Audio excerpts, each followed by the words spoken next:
મિત્રો આજે આપણા જોડે એક્ટિવા 3G આવ્યું છે। તો એમાં કહેવાના મતલબમાં જે સ્ટીરિંગ વાળો જે ભાગ છે એક સાઈડ કહેવાના મતલબમાં થોડું વાઇબ્રેશન અને પિકઅપમાં ખેંચાય છે, તેના માટે વિડીયો આપણે બનાવ્યો છે। તો ખાસ વસ્તુ મેન એક જ ધ્યાન રાખવાનું રહેતું હોય છે કે જે ટાયર છે એમાં કહેવાના મતલબમાં પ્રશ્ન હોય તો જ આ વસ્તુ થતું હોય છે કે આ ટાયરની જે બેરિંગો છે ચાલ પડી ગઈ છે, તો એના હિસાબે વાઇબ્રેશન થતું હોય છે। તો આપણે વિડીયોમાં જાણીશું કે ટાયર માટે કઈ કઈ વસ્તુ ખોલવાની રહેશે।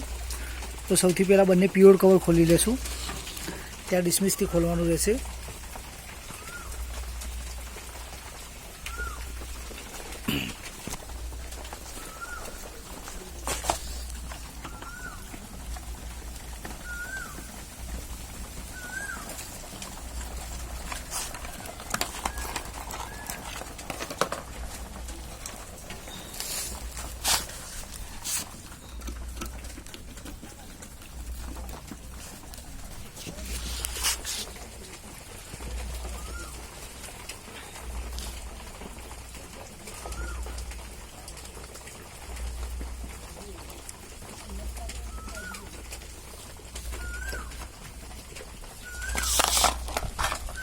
તો બંને પ્યોર કવર ખુલી ગયા પછી જે 19 નંબરનો બોલ્ટ છે એ પણ આપણે ખોલી દઈશું।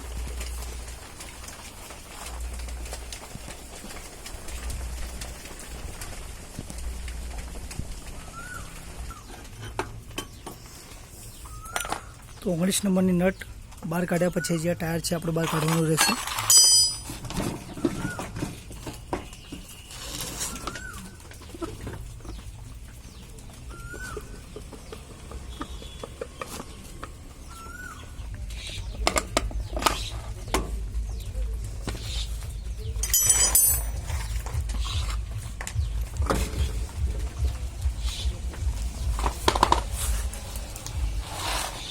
આ જે બેરિંગ છે એમાં કહેવાના મતલબમાં ચાલ પડી ગઈ છે, તો બંને બેરિંગો નવી નાખી દઈશું।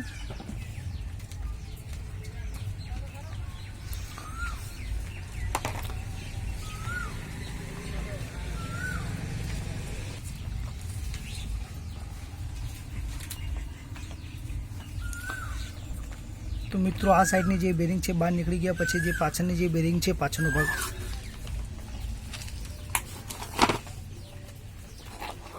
એમાં એક ડિસમિસ લઈને આ જે ભાગ છે બહાર કાઢવાનો રહેશે।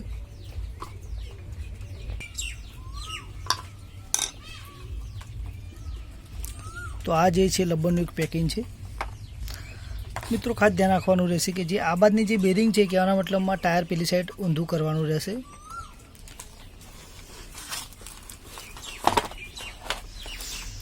એમાં કોઈ પણ ટામી જેવું વસ્તુ લઈ લેવાની રહેશે ને એના પછી પ્રેશરથી ઠોકવાનું નોર્મલ રીતે રહેશે કે આ ભાગ છે એ બધો કાસ્ટિંગનો ભાગ છે।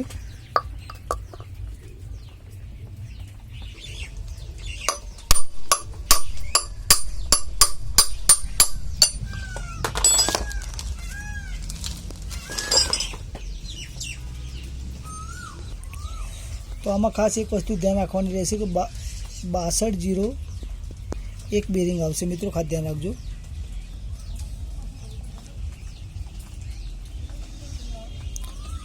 તો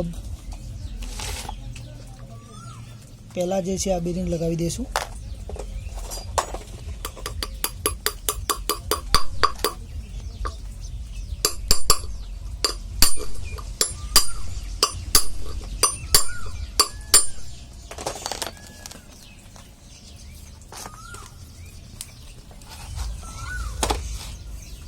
એના પછી જે પ્લાસ્ટિકનું કહેવાના મતલબમાં જે રબર છે એ લગાવી દઈશું। મિત્રો ખાસ ધ્યાન રાખવાનું, આમાંથી હથોડીથી એકદમ નોર્મલ પ્રેશર કરવાનું રહેશે। એના પછી જે ડિસ્ટન્સ છે એમાં થોડું નોર્મલ ગ્રીસ લગાવી એને ફિટિંગ કરી લઈશું। અને એના પછી જે આ બાજુની બેરિંગ છે એ પણ આપણે પ્રોપર રીતે અંદર ફિટિંગ કરી લઈશું।